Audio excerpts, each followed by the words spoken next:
Hey, credit heroes, what is one thing you're struggling with in your business? Well, that question was asked in our Facebook community and got a whole lot of responses. So today I'm going to walk through solutions to some of the most common struggles that you might face with your credit repair business. So you better stick around. My name is Daniel Rosen, and welcome to Credit Repair Business Secrets. Okay. If this is your first time listening to my podcast, every week I cover industry news, financial tips, and entrepreneurial advice for bootstrapping your business from nothing. This show is the best how-to guide for business owners, and there's no other podcast like it. So be sure to click that subscribe button now and get ready to start changing lives. Okay, so no matter what the topic is, whether it's specific to credit repair or general entrepreneurship, I love answering questions. And a few days ago, a question was posted in our community that got a whole lot of responses and follow-ups. Chelsea wrote, as credit repair specialist, what is one thing you're struggling with in your business? And today I'm going to walk through solutions to some of the most talked about struggles. But before we get started, this podcast is brought to you by Credit Hero Score.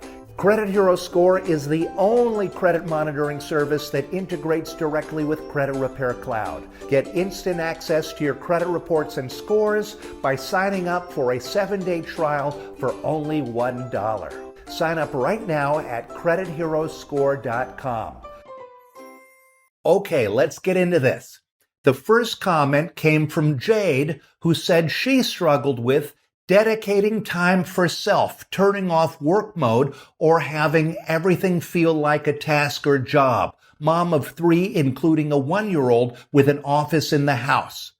Now, Jade, I can't speak to being a mom or how to handle balancing your business with kids. I don't have any kids. I just have a girlfriend and a dog. But I will say, I was glad to see other credit heroes who do have kids gave their support and insight into that part. But regarding time for yourself and turning off work mode, that I can relate to. And I can tell you the struggle is universal for entrepreneurs. We all face it to some degree. Finding a work-life balance is hard enough when you have a 9-to-5 job. But when you are an entrepreneur and you work from home, it's way harder. I did an episode a few months ago that focused on the truth about working from home, and the hardest downside to deal with is that you always feel like you're at work.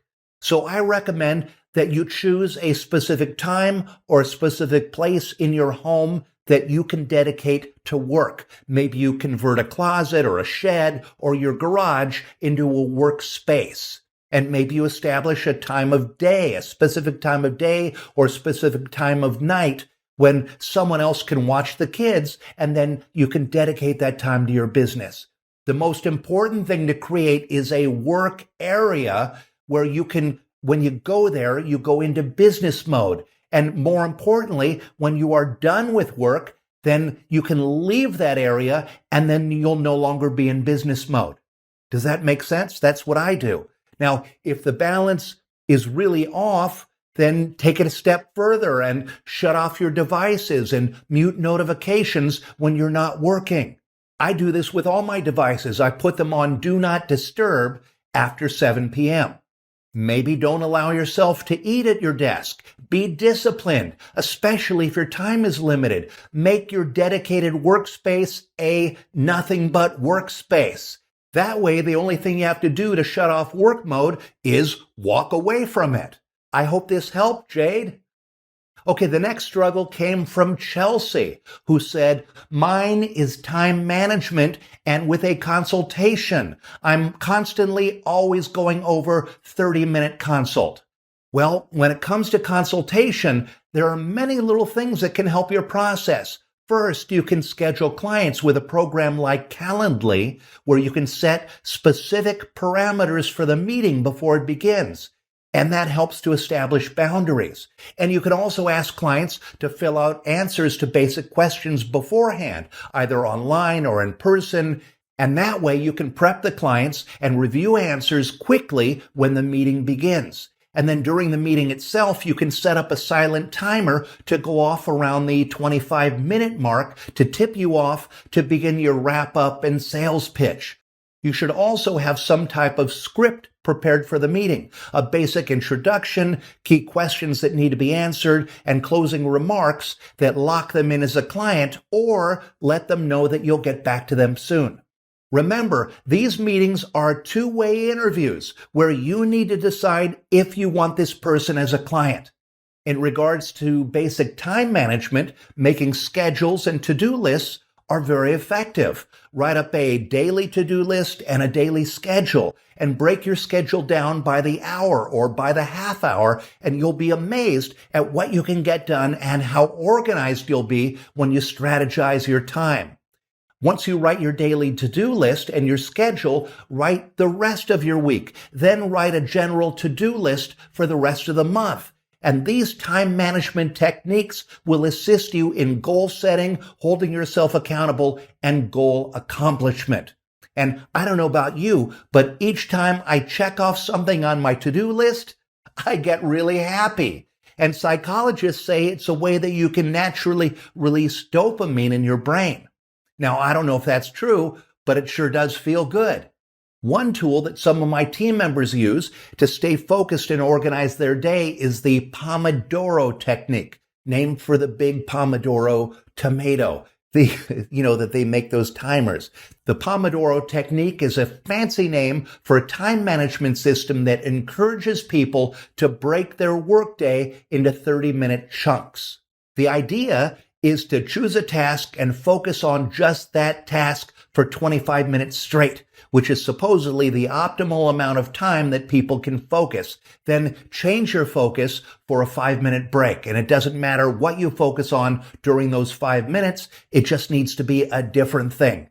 Now, this may not work for everyone, but it works for some people who really need to police themselves or have time management issues. And there are several apps available online that have the Pomodoro technique timers so that you can break your day into 30-minute chunks. If any of you have additional time management techniques or tricks, drop them down in the comments below. I would love to see them. And along the same lines of the time management issue, Shantai said that she struggles being consistent with doing my content videos. Well, Shantai, I would recommend building out a content schedule.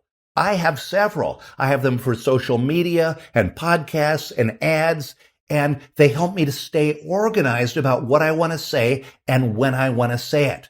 And if there's an issue with you not having a lot of free time to post every day, try organizing the time that you do have into content creation and then schedule the content throughout the week. For example, maybe you have 5 hours of free time on Sundays, so make that your content creation block where you shoot several videos all at one time and then schedule them to drop throughout the week. And then, as the week progresses, you can jot down new ideas, and then on Sunday, shoot the next batch of videos and reschedule them.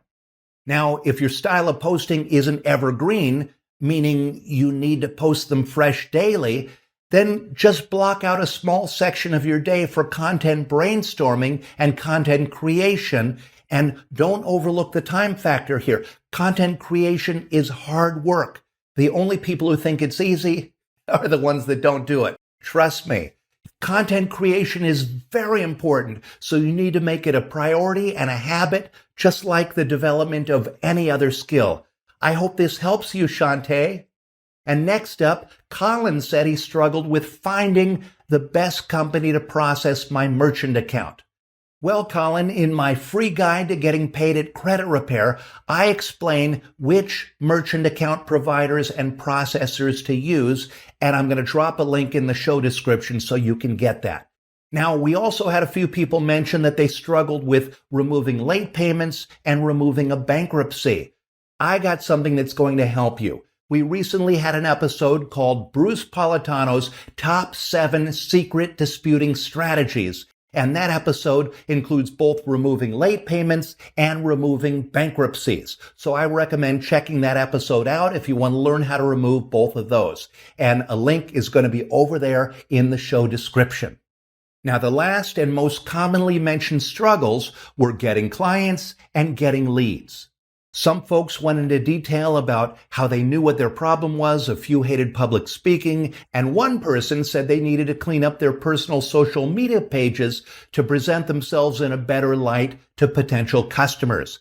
And I have to say, as hard as it is to overcome problems like public speaking and updating your image, if you know exactly what you need to improve, that's a fantastic position to be in because you know the problem and now you can work to solve it. Businesses really struggle when they don't know what they're doing wrong or won't admit to what isn't working. And when it comes to public speaking, the only cure to public speaking is to speak. You have to practice as much as you can to get better or partner with someone who's going to be the voice and face of your company. Those are pretty much your only options. The shyness and stage fright might never go away, but you can grow more comfortable with those feelings. Believe me, I'm still dealing with them. And when it comes to cleaning up your personal social media profiles, it's on a case-by-case basis. You want to always appear professional and trustworthy, but beyond that, you still want to be yourself. Otherwise, you won't appear authentic. So I would actually recommend for everyone struggling with leads to create a business plan, and it should include a customer profile so that you can start to figure out who you're trying to target. And once you have a good sense of who you're trying to speak to, you'll know how you should present yourself. For example, if you're trying to target vegans, you probably shouldn't mention that you make a great hamburger. So study your target and use your best judgment. And if you're struggling with finding clients and getting leads, but you don't know your specific issue, I have good news and bad news. The bad news is entrepreneurship is a game of finding clients and getting leads. And this problem isn't going away. You need to determine what you're doing wrong in order to overcome the struggles. But the good news is credit repair sells itself and customers are looking for you.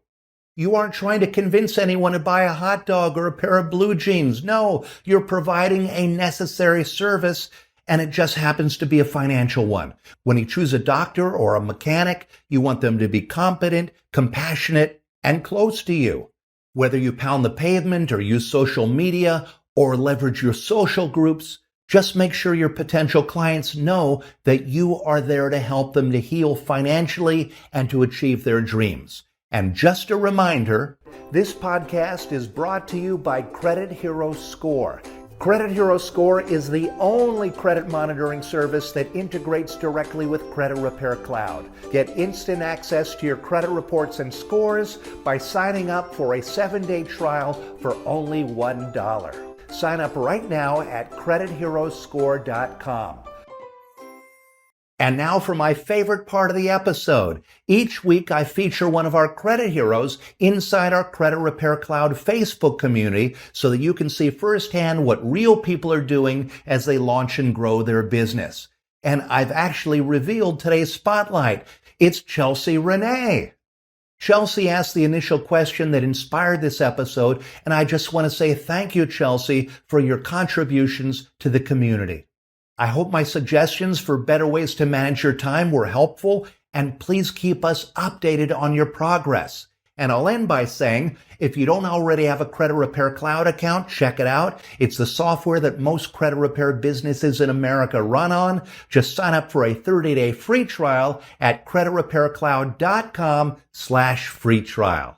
And if you'd like me to hold you by the hand as you launch your very own credit repair business, check out our Credit Hero Challenge. It's a live experience that has helped tons of credit heroes to get their first clients, to get certified in disputing, and to gain confidence as they launch their credit repair business on a solid foundation so they can change a whole lot of lives and make a great living in the process. We're starting the next challenge very soon, so you want to join before the doors close, or you're going to have a long wait until the next one. So sign up now at CreditHeroChallenge.com.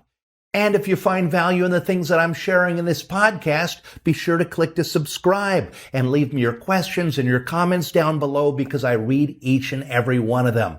Be sure to visit my blog if you'd like to read the show notes. And if you have a question that you'd like me to answer, drop it down in the comments section and I'll be sure to answer it during a later episode. Remember, every entrepreneur struggles at something. You can beat it. You aren't alone.